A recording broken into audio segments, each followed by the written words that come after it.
a lot of the work is with companies going through transitions. And during those times, there's a lot of uncertainty and there's a lot of anxiety. And I have seen leaders that are like, I can't say everything, so I'm not going to say anything. And Hmm. I always advise against that. To me, that is such a mistake because human beings, we are hardwired to come up with a story. If nobody's saying anything, I'm going to fill in the blanks myself. And 9 times out of 10, it's worse than what the true story is.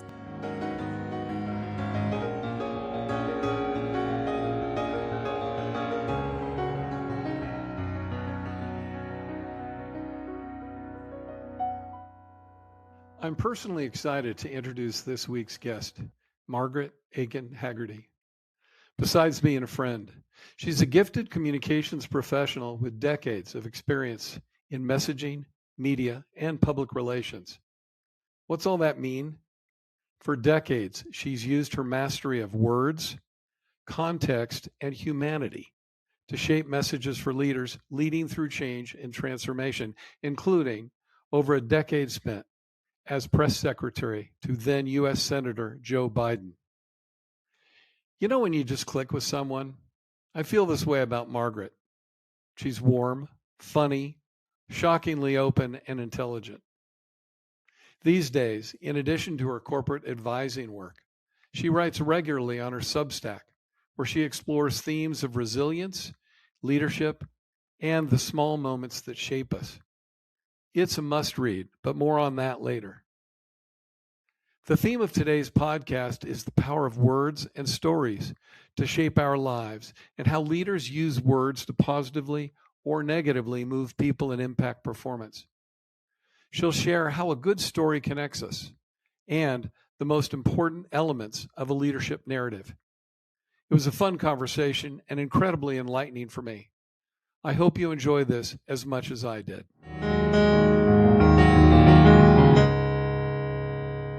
Margaret Aitken, what a treat to see you and hang out with you for a few minutes. Oh, my pleasure. It's absolutely lovely to see you. And I've been looking forward to this for a long time.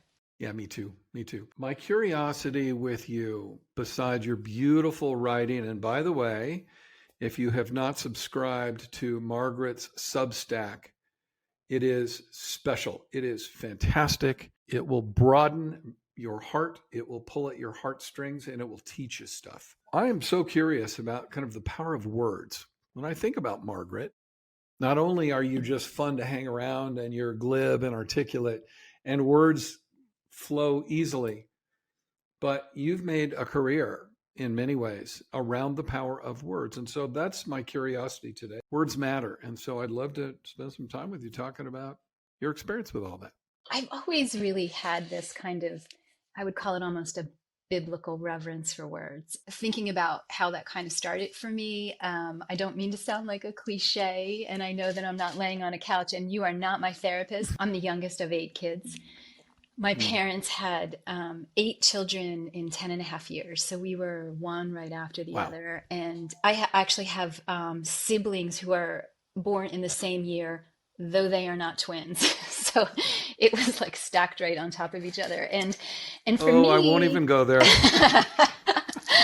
for me, I think I was always just trying to find my voice. It was such a Mm. loud, joyful, chaotic, crazy place that I grew up in. And I know if you had a moment and you got my parents' attention, then you needed to be really clear and concise and compelling, right? So, like, I think from a very early age, that was kind of drilled into me. And I've always just been interested in people who understand the importance of words and have the power to wield them in a really beautiful and positive way. And I had a lot of experiences sort of in early professional career where I interacted with a lot of those people and I was able to, kind of learn at the feet of some masters, which was amazing to me.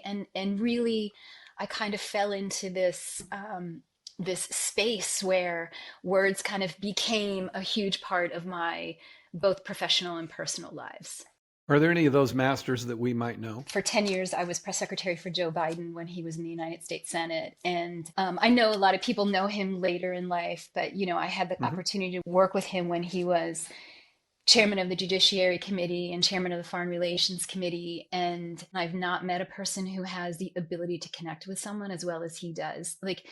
individually and in a group. They always say his superpower is empathy. And I was able to see that up close. And what that really is an ability to communicate and touch somebody's heart and make them feel seen and Mm. heard. And it was just a really impressive, powerful thing to watch. I watched it on the smallest stage. Like I took the train with him 3 days a week to DC from Delaware for 10 years. And the interaction Wow. he had with folks on the train was just incredible to watch. I watched him on a larger stage, doing political speeches. I saw him interacting with groups, and he always had this kind of ability to connect. And it was just really incredible to watch. And Mm.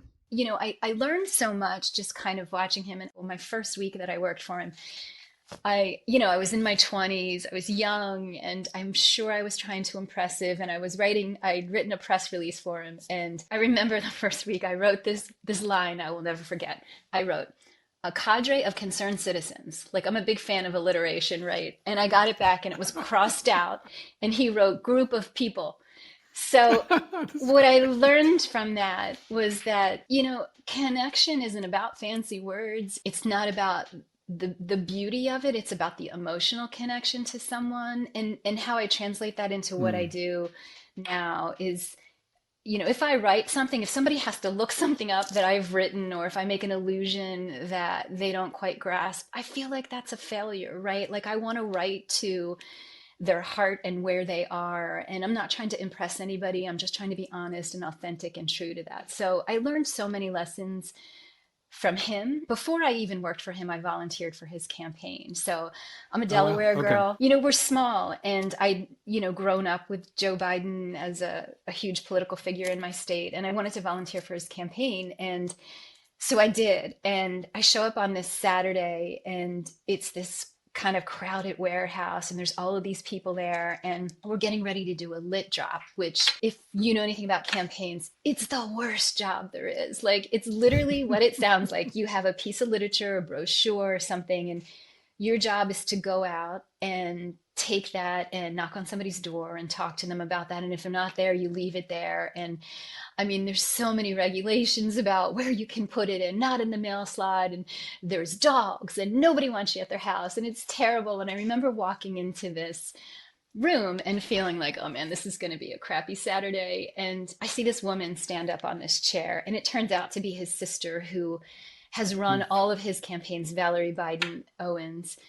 And she stood up on this chair, all 100 pounds of her, and she had this group of people, and she talked for 10 minutes. And when I left there, I felt like that one piece of literature I was going to deliver was going to swing the election. Like, Wow. it was just so beautiful the way that she connected our what we were doing with a larger purpose and made us feel like it was important. And so Valerie has been in my life for 30 some years, and she's an amazing writer and a touchstone for me and a mentor for me. So I just had this opportunity from a really early place to be around people that really knew how to use words to move people and impact people. And I felt like it was just an unbelievable graduate school for me for a really long period of time, and I felt really incredibly lucky to be there. We'll be right back. This Stepwise episode is proudly sponsored by Mountain Mule. Our goal is to make sure your experience in Montana is unlike anything else. At Mountain Mule, we provide private chauffeur service and Yellowstone National Park tours. Whether you're traveling to or from Bozeman, have a private event, or want a once-in-a-lifetime tour experience, we'd love to get you there. Book at mountain-mule.com and use code STEPWISE. With Joe Biden, it sounds as though it was connection first before words. It sounds as though there is this almost visceral state he could connect with people. Yeah, And absolutely. then the words seem to make more sense or land 100%. or provide context. There was a poll that was done back when I was working for him, and one of the questions was, do you have a personal relationship with Joe Biden? And I think something like high 80% of the people in our state Wow. said yes. Now that's not possible. Like they couldn't have had that connection with him. I mean, he was a politician, Delaware small, you know, you meet a lot of people. You don't meet 80% of the people in the state. So No, like what no, that no. said to me was that he had this just really incredible ability to touch people and make them feel like they're heard, they're seen, they're known, and Mm. he understands what they're talking about. I believe that. Like, I believe his connection was individual, and then the rhetoric kind of came from there. There's a lot these days that time that is spent on this notion of a leader's narrative, the story that he or she is trying to communicate, trying to create. How is a leader's narrative best created? Let's say that 80% recognition and connection with Joe. But then again, how does one create the story that he, in this case, wants to communicate in a broader way? Yeah, so in my experience in working with leaders of all stripes and shapes and sizes, there's two things I think that make for a really, really effective narrative. One is far and away authenticity. You can tell the most beautiful story, and if it doesn't match the person that it's coming from, it falls flat. One time I was working for an organization, a client, a CEO of a company, and we were in this really great groove. I'd worked with him for a couple years and we had this great cadence of communication. I knew what he wanted to say. I knew how he wanted to say it. And he left. And in the interim, they had the COO come in and do this. And I made this mistake. The COO came in and I knew what the company needed. I had been there for a while. I knew that there was a lot of uncertainty. So I wrote that speech. It was well written and it had the right messaging. And he delivered it on the town hall and it was so flat. And it just landed wrong. And the reason was because I concentrated too much on the message and not the messenger. He was a completely different person, the previous CEO that I'd written for. He was a much more tactical person. The previous guy was a much more emotive feeling person. And it just landed flat. And the lesson that I learned from that was that it has to be authentic. No narrative, no messaging from a leader. If it doesn't feel like it comes from them, it's not going to work. So in my mind, that's one of the most important things. And the second thing I think that makes a narrative, and whether you're talking about a narrative, you're framing the narrative of a company, whether you're framing a strategy of the company, there's a bunch of different kinds of narratives. I want to be honest. I realized when I was rereading leadership, I stole this from you. And I want to apologize and I want to give you credit now. You used the fable of the blind men and the elephant, right? And it was so beautiful. And I have used that time and time and time again. And in my own brain, I thought I came up with that brilliant thing, but really it's yours. So thank you. But what the leader does, a good leader does, what a good narrative does is provide this perspective that not everybody has, right? Like the story of the blind men and the elephant, obviously, is these blind men come upon an elephant and they each grab a piece of the elephant and they're convinced that that's what the elephant looks like. So the guy that grabs the ear is like, oh, it's like a fan. And the guy that grabs the tail is like, oh, no, it's a rope. And what their job is to do is to accurately describe the elephant and then the jungle around them, right? Because say Beautiful. you're working for a huge healthcare company and there's 30,000 people there. You've got so many different types of workers. You've got people who are frontline healthcare dealing with patients, and they might not necessarily know about the regulatory or financial challenges that you're facing. And the office folks might not necessarily know that the frontline people are dealing with safety issues. So the Mm-hmm. leader, what they have to do is take all of those disparate pieces and tell a story based on that. So I would say what makes a really good narrative is authenticity and perspective. That's beautiful. I heard recently that blind men and the elephant story used to describe the concept of perception versus perspective. And it is Yeah, yeah, not the leader's responsibility to act from perception, but to understand that this is my point of view only, and that my job is to give a broader perspective right, of how all this kind of stuff fits. right. Yeah, all of those symbols into maybe a phrase as simple as we're all facing headwinds, and everybody goes, yep, got it. Yeah, Front line to top line to yeah, whatever. yeah. It's amazing.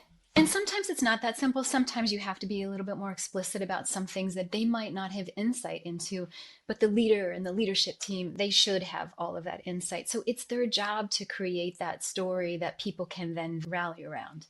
What do you make of the times that we live in with respect to overload of information, maybe an imbalance in perception versus perspective? Leaving that up to those of us who are, kind of rank and file and don't have full understanding about what's going on. How do you make sense of these times?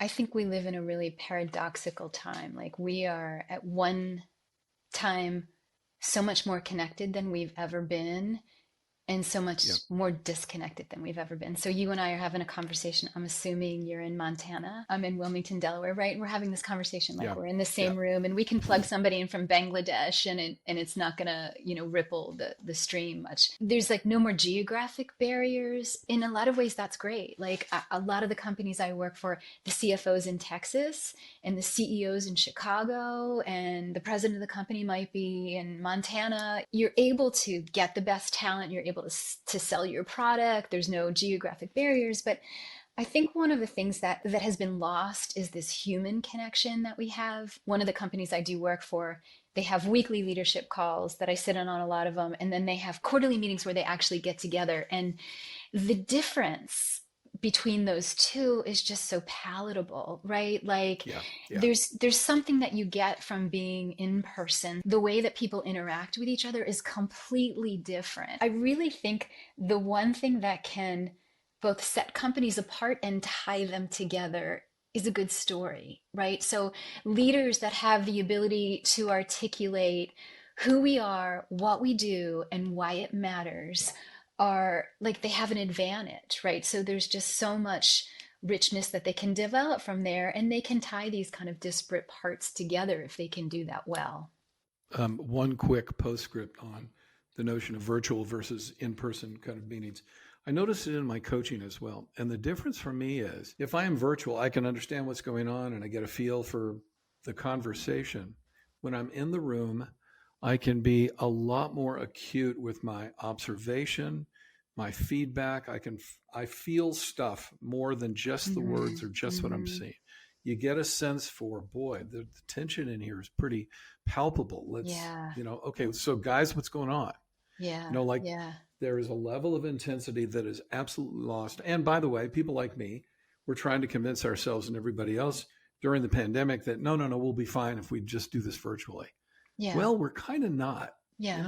You can keep Yeah. the ball rolling down the field or down the stream or whatever, but it's different. It is really different. It's different, but I think that actually makes the need for a congealing story even more important, Mm, right? Like everybody yeah. kind of has to rally around something if you're all in different places and if you aren't as connected. Because I agree with you, there's stuff that you miss online that you get when you're in person. And I've noticed that online meetings, they start like that, right? It's 3 o'clock and 3:01, you're into your agenda. Whereas if you're in a meeting, people are like, hey, what'd you do last weekend? And there's that kind of connection that is missed because there's this really like shortened timeline that you've got and people want to get to it. So there really is a human element that's missing from it in some ways.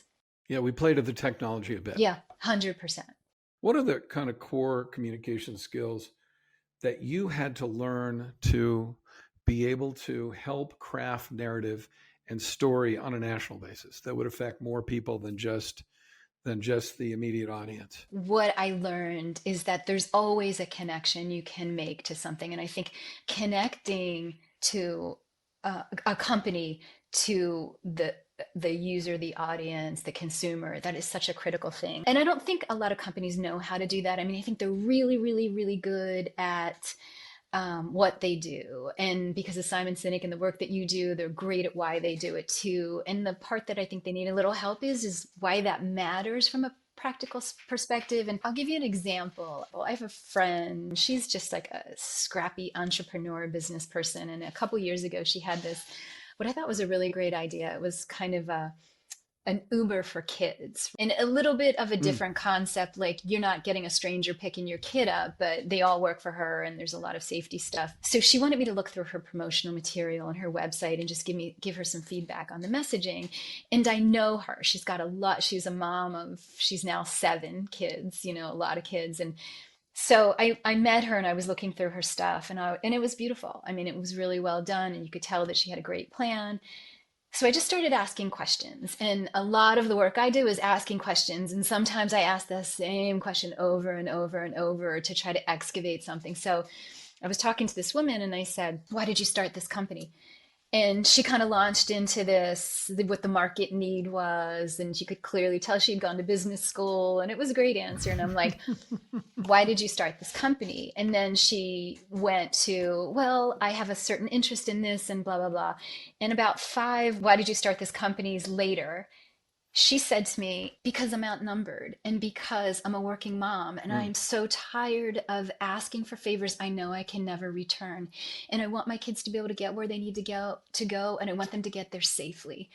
And I was like, bingo, right? So if you have 2 web pages, right, and you have this lady over here, and you have this other company that does similar things, and they have a beautiful website, and maybe they're private equity backed, but I see myself in her story, right? I'm a frazzled Mm. mom Yeah. and Yeah. I got to get my kids places, and I can identify with that feeling of guilt and like maybe I'm dropping the ball, but I need to make sure like I'm going with her, right? Like, so Mm. like I think what a lot of companies need to do is figure out what that thing that sets them apart and how they can connect to people.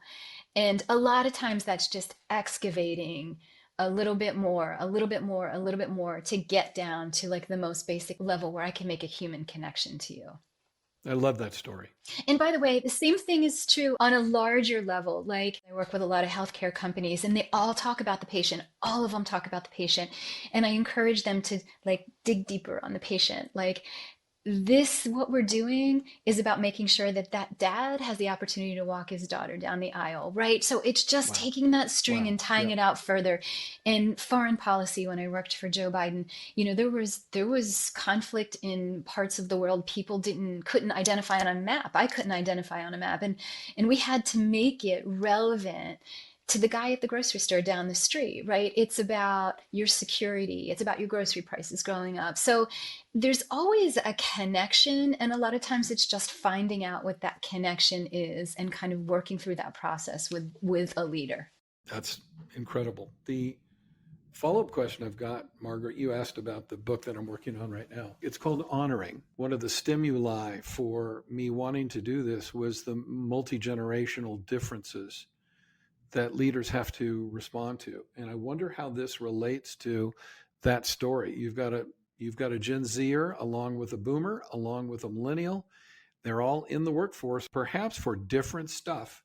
They have different needs. They clearly have different life experiences, lived experiences. Like, how does a leader manage to create a unifying story, which I absolutely agree is the most, is so critical among different generations in the workforce today?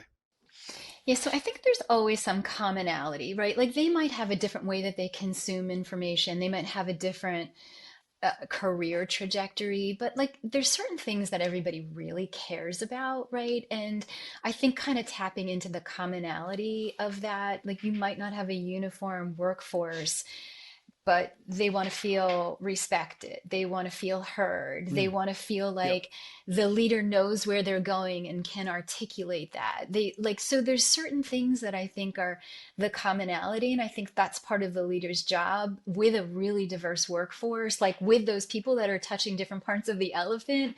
Like, what is the common thread here? And how do I access that in them? So I think it's That's great. this sort of the same process, but it is really like winnowing it down to what do they care about? And I do think some Gen Z people care about the same thing as boomers care about. You know, it's I just a agree. matter I of, agree. Yeah. yeah. Yeah. I agree. It's interesting too, hearing you say that as a, recovering organizational scientist. I wonder, how does that translate into, let's say, guiding principles that we might see in an organization in 2025 versus what we might have seen in 2015 or in the year 2000. I wonder if the notions of respecting differences, I wonder if the notion of finding that common value would be more front and center today in guiding principles or core values than they might have been a few years ago. I 100% think that. I totally believe that. And that's when the narrative falls apart, when you say, we really care about our employees, we value this, and they treat their employees badly, right? Or if you have a company that says, like, we're really dedicated to technology and innovation and their product doesn't work, right? Like, so there has to be a match between them. So I think in that same vein, you've got to find those commonalities between them. And I think you can. It's just a matter of making sure that they're authentic. And that requires a lot of work. A lot of the work that a lot of the people that we know do, and kind of working with people to determine what feels true to us. Because if it doesn't, I've never seen values that don't feel true or mission statements that don't feel true in the companies doing well. Like, I just don't. Like, I think that Right. there needs to be some authenticity, a lot of authenticity to that. The concept of transparency in this era of a high volume of information and communications that washes over us every day has been a big kind of buzzword, at least it was 3 or 4 years ago. Transparency, transparency, transparency.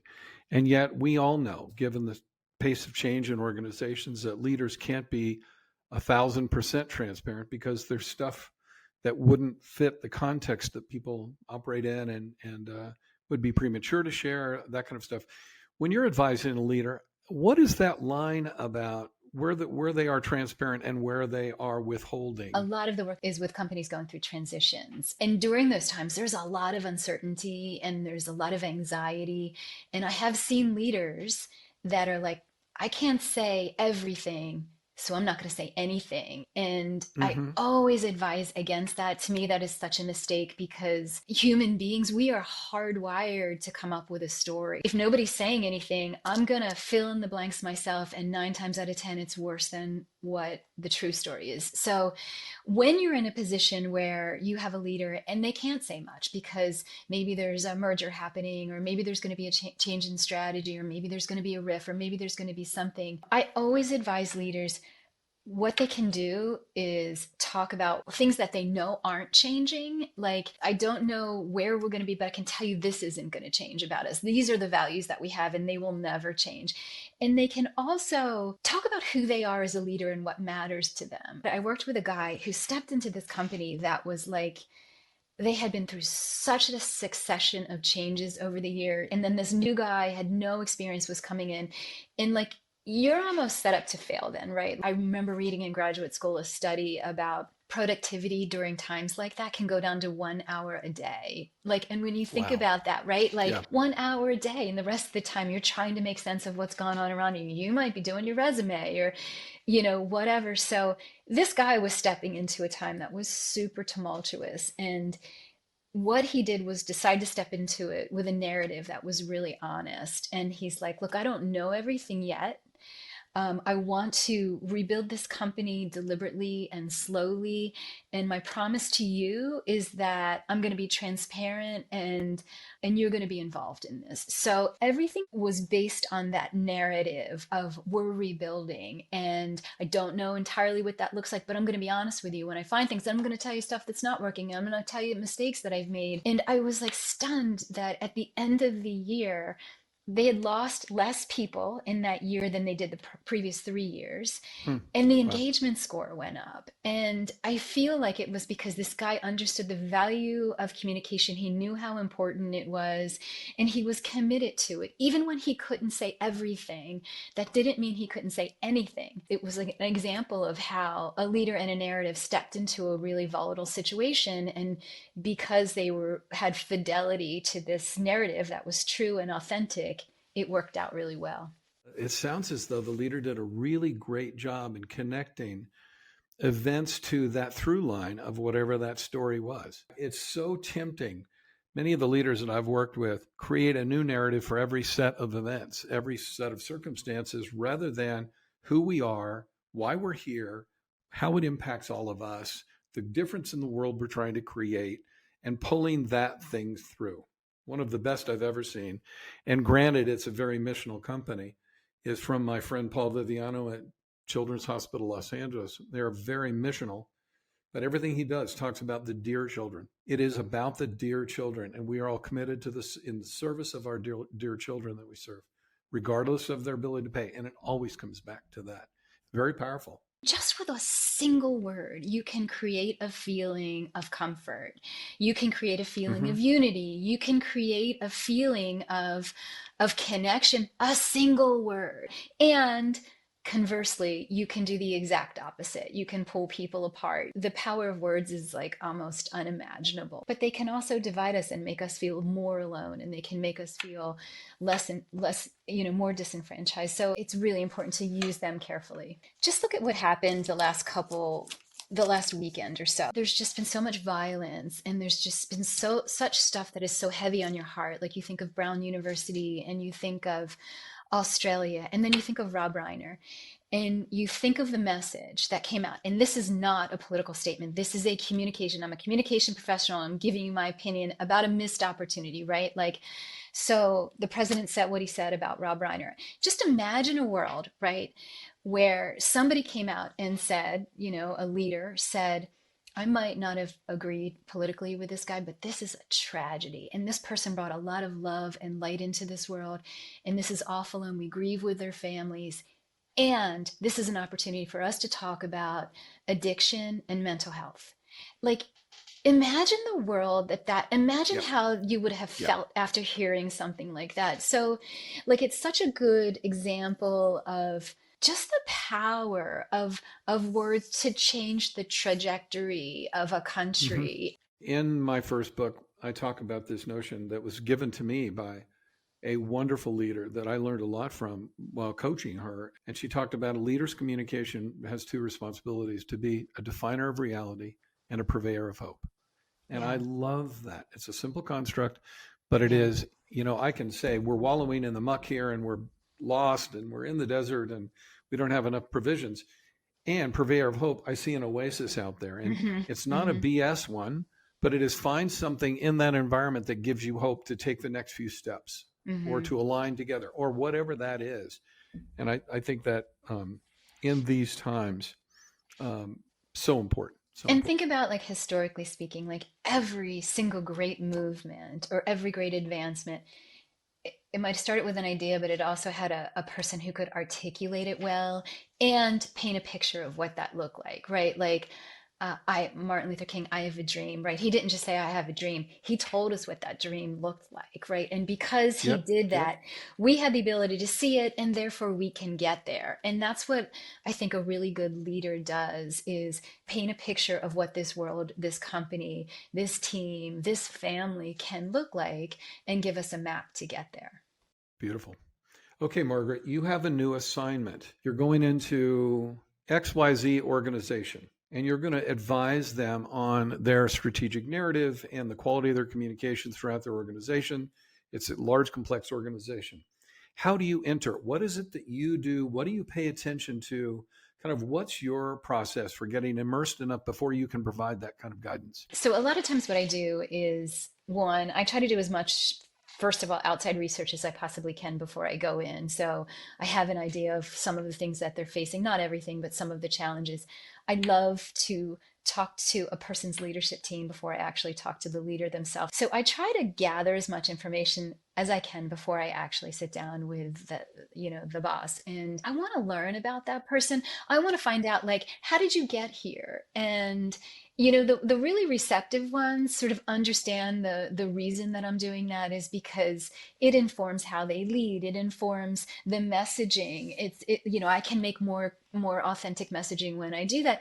It tells me what's important to them, like, their kind of origin story, their genesis story. And then we kind of get into the different places and how, what do you think isn't working? What do you think is working well? What feels most authentic to you? There's an iterative process of learning how to capture the voice of a CEO who really is the voice of a company, right? And again, I said that has to be really authentic. And really, you do that by developing a relationship with someone. I say to people, if they hire me to do some messaging or speech writing or something like that, I'm not going to get it right away. I'm not. Like, I'm going to learn this.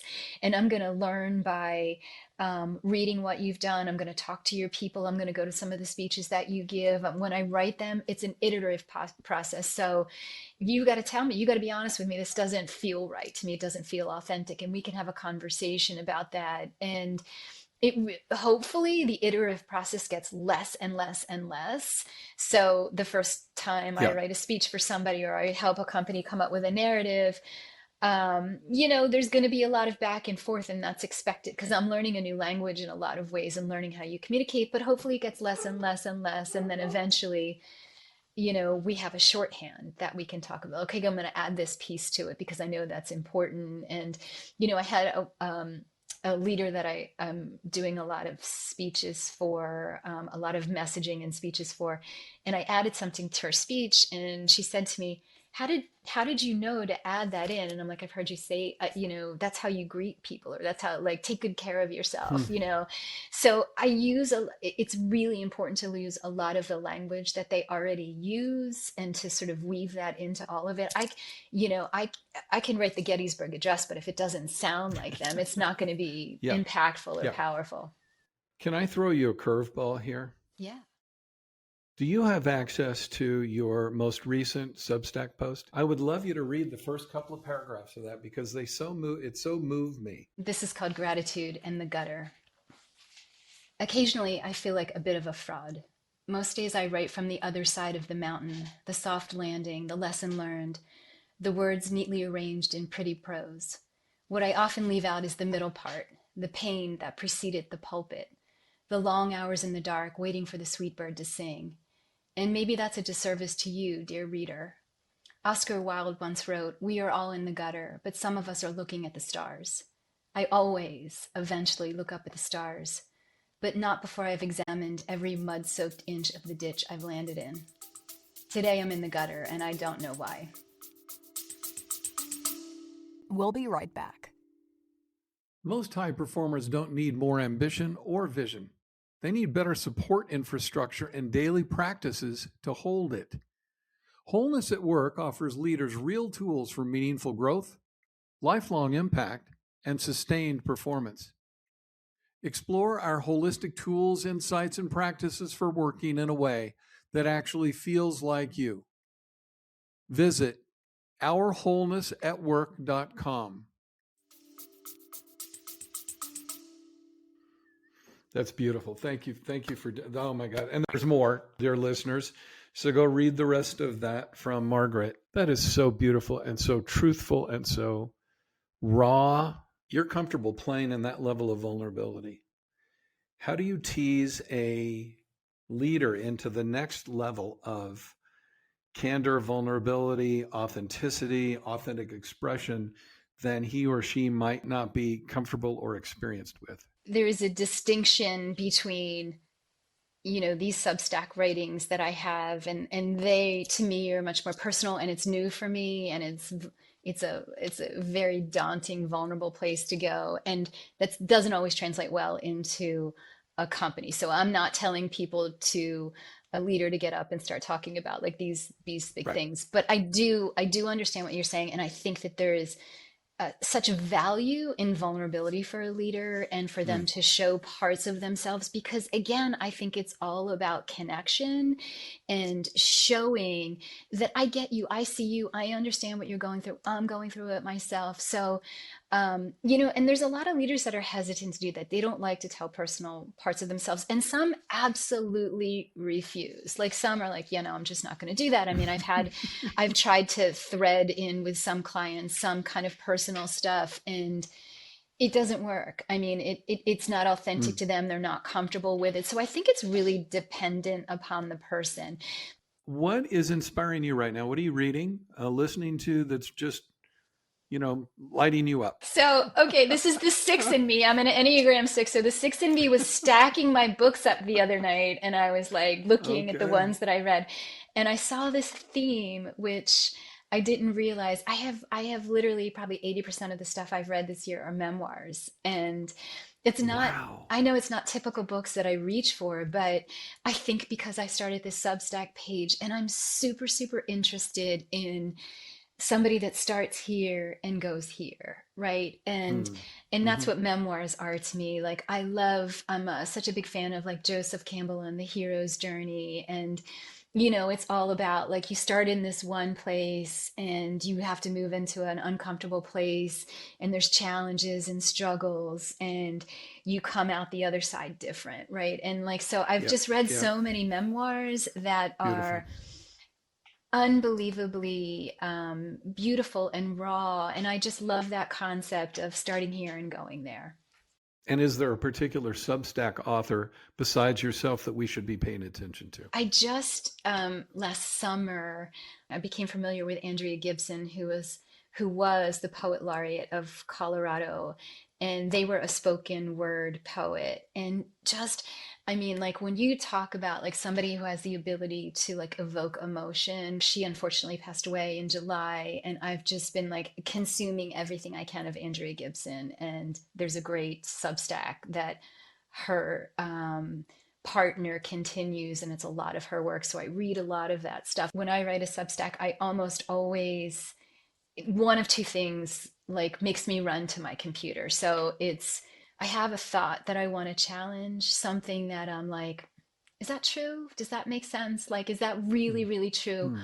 Or if something just lodges in me and I don't understand it, like something that just kind of catches Mm. me and I'm like, I can't stop thinking about it. So I gravitate really towards that type of writing that like you start from one place and then you kind of end up, and everything I've ever written, I end up in a different place than I've started. The transformative power of writing, Yeah. especially when it is to understand and make sense of your own thoughts and your own feelings. Yeah, there's one of my very favorite quotes.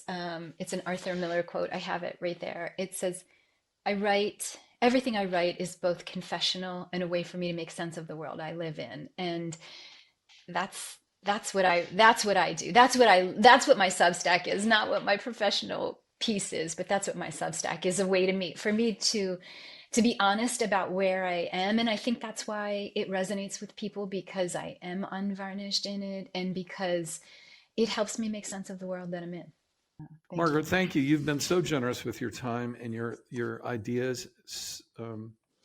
I don't know what else to say. Every time I read something you've written or talk to you, I'm just touched in a very important and deep way. And I so value you for who you are, how you show up in the world, how you struggle through stuff like the rest of us, and now your work to make sense on a very deep and human level. I so appreciate you. Thank you. And I so appreciate you too. Like, you're such a big deal to me. Like, I don't know how to explain that in any other way. I just literally knowing that you're someplace in this world operating and I can reach out to you if I need you means so much to me. So thank you. I'm so grateful. Thank you, Margaret. And I'll put notes in the outro for this. But if you haven't followed Margaret on Substack, please do so. And also, Margaret is a very, very talented corporate communications advisor to organizations of a variety of sizes, and very talented. So, Margaret, thank you. Thank you for your time. And Thank you, I look Foster. forward to our next chance to interact. Yes, me too. Thank you so much.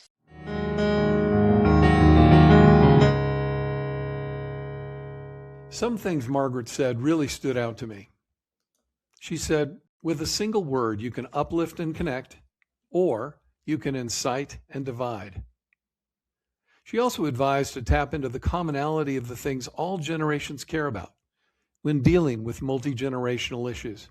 And I love how she defined empathy as a talent or skill when she said, empathy is the ability to communicate and touch someone's heart and make them feel seen and heard. A word of advice to all listeners: she carries that same wisdom and humanity into her writing. So sign up for her Substack at Margaret Aitken. Life is great, and then it's shitty. We're here for all of it and for each other. Until next time, friends, step wise. If this conversation was worth your time, and I hope it was, do one thing for me before you close the app. Leave us a review on Apple Podcasts. It takes 60 seconds. It's how people like you help people like me find this show. And if what we talked about today sparks something in you, good. That's the whole point. There's a book called Leadership, Rethinking the True Path to Great Leading. Yes, that's the real title that goes deeper into this territory. It's on my website at fostermobley.com. Check it out. And then sign up for our email list to be notified when my next book, Honoring, goes into pre-sale in 2027. And if there's one person in your life who needed to hear this episode, send it to them. Not because we need the numbers, because they need the conversation. Set the table, invite cool people, magic happens. I'm Foster Mobley. As always, friends, stepwise. Our music for Season 3 is composed and performed by Montana musical legend Philip Auberg, courtesy of Sweetgrass Music. Phil's recent passing was felt by many, including those of us associated with this podcast. If you're not familiar with Phil's Grammy-nominated music, do yourself a favor and follow him on Spotify, Apple, or wherever you get your music. We thank Patty Auberg and Sweetgrass Music for access to this beautiful piece. Thank you for listening to Stepwise. Stepwise is produced, edited, and promoted by Zedist with support from Amber Gillard Consulting. Find more episodes and resources at fostermobley.com and follow Foster on social media at Foster Mobley. We'll see you next time.